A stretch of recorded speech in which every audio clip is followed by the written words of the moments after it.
Hi, welcome to Rick Snider's Washington, where you get the whole story. So please like, share, subscribe, and comment. University of Maryland is looking for a basketball coach, of course. And, well, Steve Blake was out on Twitter waving, I'm over here, I'm over here. And I just kind of commented, it'd be nice to have somebody with Maryland ties, like Gary Williams was. And I know it's kind of unique, and maybe Gary was a unicorn there, but there's nothing wrong with looking for former Maryland greats to maybe help bring back this program. The hard part right now is you only have an interim AD. You really want to have your athletic director, just like the Commanders needed their GM first to pick the coach.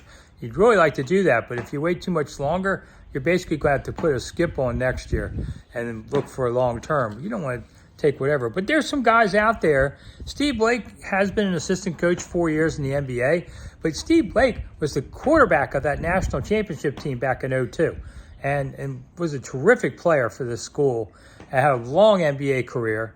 Can he handle what the new coaching world duties are going to be? That's the hard part, because it's now not just about, X's and O's. That's really about the bottom of your schedule.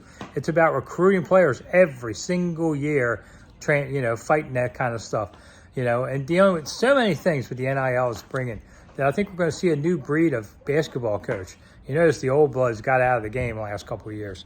I don't know, but Steve would be somebody I would at least talk to. Dwayne Simpkins, who was coached at DeMatha and AU, he's 38-29 at AU, got him to the show this year. The dance, has done a really nice job. He played for Maryland.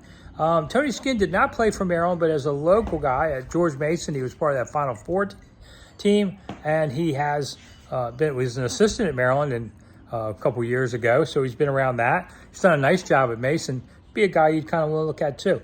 I just want somebody that's going to care about this versus being this place to go to the next place. Ding! I'm Rick Snider. Thanks for coming. I'll see you soon.